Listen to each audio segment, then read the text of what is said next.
మోకాల నొప్పులకు ఎటువంటి సర్జరీ లేకుండా ఎపియాన్ పెయిన్ క్లినిక్ అందిస్తున్న అత్యాధునిక చికిత్స. ఇంత ఏమీ అవసరం లేదు. మీకు ఏ రోగమన్నా ఉన్ని డజంట్ మ్యాటర్. మీరు ఈ 5 సిరిధాన్యాల్ని రెండు రోజులకు ఒకసారి మార్చి భోజనం చేయండి. అంటే 2 రోజులు అరికలు తినాలి, 2 రోజులు సామెలు తినాలి, 2 రోజులు ఊదులు తినాలి, 2 రోజులు అండుకూరలు, 2 రోజులు కూరలు, మళ్ళా సైకిల్. అలాగే కషాయాలు. ఈ రోగనిరోధక శక్తి మీకు కావాలంటే ఈ వ్యాక్సిన్లు ఇవి అవి ఏం పనిచేయవు, ఏమీ పనిచేయవు. మీకు పనిచేసేది ఈ 7 కషాయాలు చెప్తాను, పుస్తకంలో రాశారు. గరిక, తులసి, తిప్పతీగ, బిల్వం, కానుగ, వేప, రావి. ఈ 7 ఆకుల కషాయాల్ని 4 రోజులు, గరిక 4 రోజులు, తిప్పతీగ 4 రోజులు, తులసి 4 రోజులు, బిల్వం 4 రోజులు, కానుగ 4 రోజులు, 4 రోజులు వేప, 4 రోజులు రావి కషాయాలు తాగితే మీకు 2 సంవత్సరాలు డెంగ్యూ రాదు, పంగు రాదు, H5 రాదు, N1 రాదు, పంగు, జింక, పుంక, నీఫా, గీఫా, ఈ రోగాలన్నీ మీ దగ్గరికి రానే రావు, గ్యారంటీ. దీనికి ఏమైనా ఖర్చు పెట్టాలా మీరు? కానగాకు దొరుకుతుంది, తిప్పతీగ దొరుకుతుంది, వేపాకు దొరుకుతుంది, రావేకు దొరుకుతుంది, ఇంకా అన్ని చోట్ల నేను చెప్పేటివన్నీ దొరుకుతూనే ఉన్నాయి. మన అదృష్టం.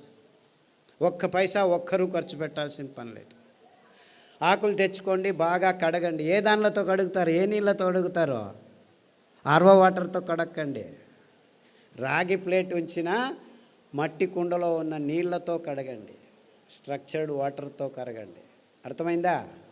ఆ నీళ్ళతో కడిగి ఆ నీళ్ళతోనే కషాయం చేసుకొని, కావాలంటే తాటి బెల్లం, చెరుకు బెల్లం వేసుకోవద్దండి, గ్లూకోజ్ ఎక్కువ ఉంటుంది. తాటి బెల్లంలో ఫ్రక్టోజ్ ఎక్కువ ఉంటుంది, ఏమీ ఇబ్బంది లేదు. పిల్లలకి బెల్లం కొద్దిగా వేసి కషాయం తాపించండి. 9 నెలల పాప నుంచి 108 సంవత్సరాల ముసలి వాళ్ళు కూడాను కషాయాలు తాగొచ్చు, ఏమీ ఇబ్బంది లేదు. అదే ఆడవాళ్ళు అయితే గోంగూర కషాయం రామబాణం. మీకు ఏమీ తోచట్లేదనుకోండి, గోంగూర ఆకు తెచ్చుకొని 4 ఆకులు ఉడకపెట్టుకొని 2 నిమిషాలు కషాయం చేసుకొని తాగండి. టీవీ చూడకండి, టీవీ చూస్తూను తాగొచ్చు. గోంగూర కషాయం అయితే మీకు టీవీ చూడకుండా చేస్తుంది.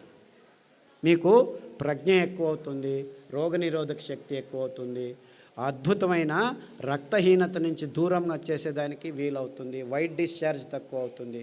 ఇలాంటి మీ సమస్యలన్నీ 99% గోంగూర కషాయంతో మాయమైపోతాయి. సో వారానికి 2 రోజులు, లేకపోతే 2 వారాలు గోంగూర కషాయం, 2 వారాలు కొత్తిమీర కషాయము, 2 వారాలు రావి ఆకు కషాయం తాగితే చాలు, ఆడవాళ్ళకి ప్రాబ్లమ్స్ అన్నీ మాయమైపోవడం మొదలుపెడతాయి. ఇంత సింపుల్గా ఉంది విషయం. ఇన్ఫ్యాక్ట్ ఇంత సింపుల్గా ఉందని నేను చెప్పేది ఎవరు నమ్మరు. మొదలు అందరూ అలాగనే వాళ్ళు. ఇన్ఫాక్ట్ ఒక డాక్టర్ లేచి నేను 2 గంటలు లెక్చర్ ఇచ్చిన తర్వాత, ఓ ఈజ్ దట్ సో సింపుల్ అన్నాడు. I said it is much simpler. 2 గంటలు అవసరం లేదు, 2 వాక్యాల్లో చెప్తాను నేను. 2 వాక్యాలు. రోజుకు 1 గంట నడవండి, వీలైతే పొద్దున 15 నిమిషాలు, సాయంకాలం 15 నిమిషాలు. ఇంత అద్భుతమైన పదార్థాలని ఇప్పటికీ ఇస్తున్నాడు దేవుడు. ఇన్ని పాపాలు చేసినా మనము ఆ దేవుణ్ణి ఒక 15 నిమిషాలు పొద్దున్న లేచి ధ్యానం చేయండి, సాయంకాలం పడుకునే ముందు ఒక 15 నిమిషాలు ధ్యానం చేయండి. తర్వాత సిరిధాన్యాలని తినండి, గోధుమలను తినకండి, బియ్యం తినకండి, పాలు తాగకండి, చక్కెర ముట్టద్దండి, గుడ్లను కూడా చూడొద్దండి. పాపం అవేమో పిల్లల కోసం గుడ్లు పెట్టుకుంటున్నాయి, మీరు వెళ్ళి రాక్షసులాగా తినకండి. దానిలో గుడ్లు దానిలో ఉండనివ్వండి. లేదు చేపలు చాలా మంచివి, జలపుష్పాలు తినొచ్చని కొందరు స్వామీజీలు కూడా చెప్పడం మొదలుపెట్టారు. దాంట్లో మీకు దొరికేది పాదరసము, మెర్క్యూరీ తప్ప ఇంకేమీ దొరకదు, అంత భయంకరంగా ఉంది. బుద్ధిమాంద్యం పోదు కదా, బుద్ధిమాంద్యులు అవుతారు. మీ పిల్లలు బుద్ధిమాంద్యులు కాకుండా పుట్టాలంటే కొర్రలు తినండి, అండు కొర్రలు తినండి, అరికెలు తినండి, సామెలు తినండి. అరటి బోధ కషాయము, పసుపు కషాయము గర్భిణిగా ఉన్నప్పుడు తాగండి, పిల్లలకు తాగించండి. మీ పిల్లలు బుద్ధిమాంద్యులు అయిపోయి సూక్ష్మగ్రాహీలు అవుతారు. ఇన్ఫ్యాక్ట్ ఫిట్స్ వచ్చి కత్తి చాకు తీసుకొని చంపేస్తాననే పిల్లవాడు, ఆ తల్లిదండ్రులు కత్తి చాకు తీసుకొని చంపేదానికి పోయే పిల్లవాడు పసుపు కషాయము, రావి ఆకు కషాయము, శుంఠి కషాయం తాగిపించి అండు కొర్రలు తినిపించడం మొదలు పెడితే ఇప్పటికి 12 సంవత్సరాలు అయింది. 10వ తరగతి ఫస్ట్ క్లాస్లో పాస్ అయ్యాడు. ఇలా వందల కేసులు ఉన్నాయి. అంటే ఫిట్స్ కోసమని టెగ్రిటాలు, వాల్ప్రోయిక్ యాసిడ్, ఫ్రీజియం ఇవ్వడం మొదలు పెడతారు పిల్లలకి. ఆ మందులు తీసుకుంటూ పిల్లలు బుద్ధిమంతులు అయిపోతారు. ఫిట్స్ రావు అని చెప్తారు, అయినా వస్తూనే ఉంటాయన్నమాట. అలాంటి వాళ్ళందరికీ కొర్రలు అండుకొర్రలు తినిపించి ఈ కషాయాలు తాగిపిస్తే 6 నెలల్లో ట్యాబ్లెట్లు మెల్లిమెల్లిగా ఆపు చేసి ఇప్పుడు హ్యాపీగా ఇంట్లో అందరికీ సహాయం చేసుకుంటూ బాగా నడుస్తూ ఏ ఇబ్బంది లేకుండా మాట్లాడటం తెలియని వాళ్ళు కూడా మాట్లాడడం మొదలుపెట్టారు. అది 15 సంవత్సరాలు 20 సంవత్సరాల తర్వాత.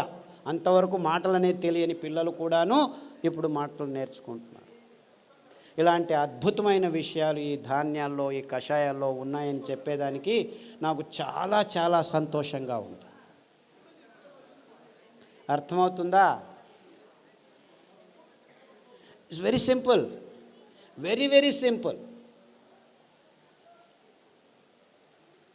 ఇంత సరళమైన అద్భుతమైన ఆరోగ్య రహదారిని మేము నిర్మించాం.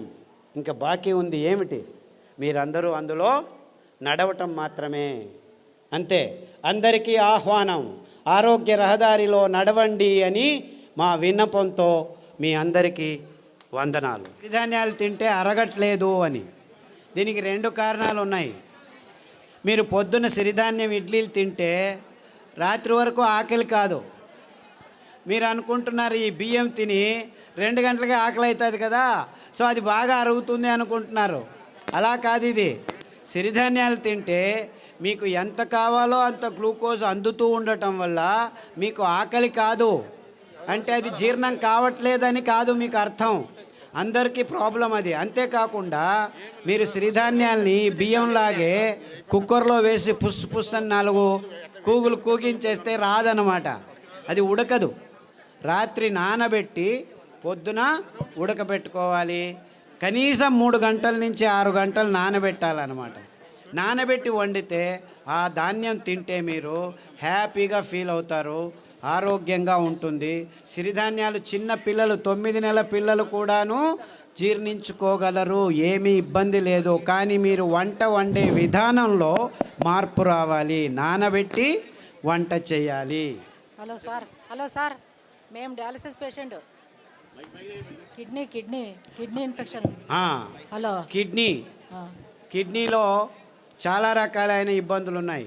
ఒకటి కిడ్నీలో రాళ్ళు రావటం, కిడ్నీ నుంచి యూరిక్ యాసిడ్ ఎక్కువ ఉండటం, క్రియాటినిన్ ఎక్కువ కావటం, డయాలసిస్కి పోవటం ఇలాంటివి. తర్వాత ప్రోటీన్లు ఎక్కువ కారటం, లావుగా ఉండిపోవడం, ముఖంలో వాపు రావటం, ఇవన్నీ కిడ్నీకి సంబంధించిన రోగాలు. కాలు కూడా ఇంత లావు నీళ్లు ఊరుకోవడం, ఇవన్నీ ఇబ్బందులకి చాలా సరళమైన పద్ధతి. అరికెలు 3 రోజులు, సామెలు 3 రోజులు గంజి రూపంలో తాగాలి. మార్చి 9 వారాల్లోనే మీకు ఈ ప్రాబ్లమ్స్ అన్నీ బాగవుతాయి. దానికి తోడు రణపాల ఆకు, పునర్నవ ఆకు, కొత్తిమీర ఆకు కషాయం వారం మార్చి తీసుకుంటే 9 వారాల్లో మీకు అంతా బాగవుతుంది. వీక్లో డయాలసిస్ 2 టైమ్స్ తగ్గిపోతూ వస్తుందమ్మా. ఇన్ఫ్యాక్ట్ చాలామంది డయాలసిస్ చేసుకున్న వాళ్ళు 1 సంవత్సరంలో డయాలసిస్ నుంచి దూరం కావచ్చు. Thank you sir. అండుకొర్రలు, బోధకాలు రోగం ఉన్న వాళ్ళు అండుకొర్రలు ఒక 3-4 సంవత్సరాలు తింటే బోధకాలు మెల్లిగా బాగవుతూ వస్తుంది. దానికి తోడు జామ ఆకు కషాయం, రావి ఆకు కషాయం, సాదాపాకు ఆకు కషాయం తాగాలి. బోధకాలు ఉన్న వాళ్ళకి అండుకొర్రలు 3 రోజులు, మిగిలిన ధాన్యాలు 4 ఒక్కొక్క రోజు తినాలి. సార్ నమస్కారం అండి. సార్ ఇక్కడ సార్ ఇటుపక్క సార్ చెప్పండి సార్. నా భార్యకి 4 సంవత్సరాల నుంచి ఒక వ్యాధి ఉన్నదండి. ఆమె ఉదయం పూట్ల సరిగా పండుకోదండి. రాత్రి పూట పడుకున్న తర్వాత మళ్ళీ తెల్లవారుజామున లేదండి.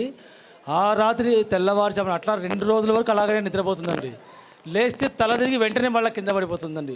ఈవెన్ పక్కన ఉన్న బాత్రూమ్ దగ్గర నుంచి మంచం దగ్గర రావడానికి కానీ తను నడిచే శక్తి లేక చిన్నపిల్లలాగా దొగ్గాడుకుంటూ వచ్చి మంచం మీద పడుకుంటుందండి. లేస్తే మళ్ళీ ఫుల్గా యాక్టివ్గా ఉంటుందండి. ఇది ఎందుకనేది అర్థం కాలేదండి. దీనికి వెర్రి నువ్వుల నూనె 2 వారాలు, నువ్వుల నూనె 2 వారాలు, ఉదయం లేచిన వెంటనే పడిగడుపున తాగించాలి. దానికి తోడు మారేడు ఆకుల కషాయం, బిల్వపత్రం కషాయం అంటారు. మారేడు బిల్వం రెండు ఒకటే. గరిక కషాయం, పసుపు కషాయం, సాదాపాకు కషాయం వారం వారం మార్చి తాగించండి. అండుకొర్రలు 3 రోజులు, మిగిలిన ధాన్యం ఒక్కొక్క రోజు. ఇలా తినిపిస్తే 6 వారాల్లోనే తేడా కనిపిస్తుంది. 6 weeks all that it takes. 6 నెలల్లో పూర్తిగా బాగవుతుంది. రక్తపు క్యాన్సరు, గర్భకోశం క్యాన్సరు, మెదడు క్యాన్సరు, ఎముకల క్యాన్సరు, ఇలా 14 రకాల క్యాన్సర్లు పుస్తకంలో పట్టీలో రాశారు. దాంట్లో ఉన్న ఆహారం, కషాయాలు వాడితే 6 వారాల్లోనే తేడా రావటం జరుగుతుంది. 6 నెలల్లో చాలా మటుకు మీకు గుణముఖులు అవుతారు. సార్ నాకు ఒట్టిగో డిజినెస్, తల తిరగడం, తరగడము, మళ్ళీ ఇది ఒకటి ఉంది సార్, ఇది బ్రెయిన్ కొంచెం. సాదాపాకు కషాయము, పసుపు కషాయము, అరటి బోధ కషాయం. తర్వాత ఈ వర్టిగో ఉన్నవాళ్ళు చాలామందికి ఈ తంబాకు అంటే పొగాకు, సిగరెట్లు కానీ ఈ లోపల నోట్లో పెట్టుకోవడం కానీ అలవాటు ఉన్న వాళ్ళకి ఈ వర్టిగో ఎక్కువగా ఉంటుంది. అంటే మీరు దాని నుంచి బయటపడాలంటే చేయాల్సింది కానుగ ఆకు కషాయం, చమురు ఆకు కషాయం, రావి ఆకు కషాయం. ఈ 3 కషాయాలని మార్చి తాగాలి. అరికలు, సామెలు ఎక్కువగా తినాలి. సార్ నమస్కారం sir. Prostate cancer, lung cancer. ఇప్పుడు ఏమైందంటే లంగ్లో క్యాన్సర్ వచ్చింది, రేడియోథెరపీ, కీమోథెరపీ తీసుకుంటారు, అక్కడికి ఆగదు, ప్రోస్టేట్కి వస్తుంది. ప్రోస్టేట్కి తీసుకుంటే ఎముకలకు వస్తుంది. అంటే ఇది క్యాన్సరు ఇక్కడుంది, అక్కడుంది అని కాదు.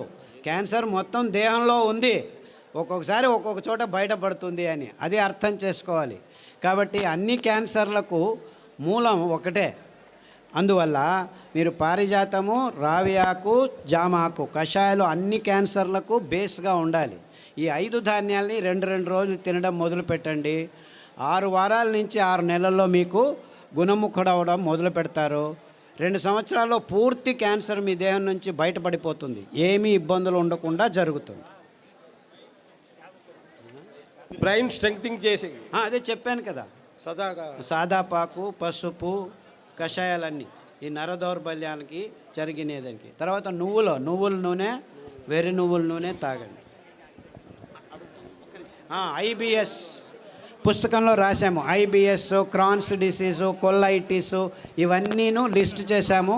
పుస్తకంలో పట్టీలో ఉంది, గమనించి వాడండి. నమస్కారం సార్. సార్ నమస్కారం సార్. సార్ పాలు కాకుండా పాల ఉత్పత్తులు, పెరుగు, మజ్జిగ.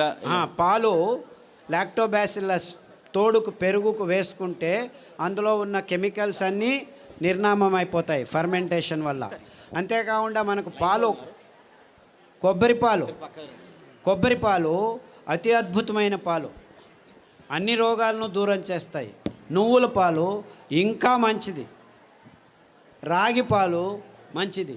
సో మనకు ఒక్క పాలు కాదు, కొబ్బరి పాలు అతి అద్భుతమైన పాలు. పిల్లల రోగాలన్నీ దూరం అయిపోతాయి, రోగనిరోధక శక్తి ఎక్కువ అవుతుంది, జీర్ణశక్తి బాగుంటుంది, మెదడు రోగాలు రాకుండా ఉంటాయి. సో మీరు పాలకు పర్యాయం అంటే చాలా పాలు ఉన్నాయి.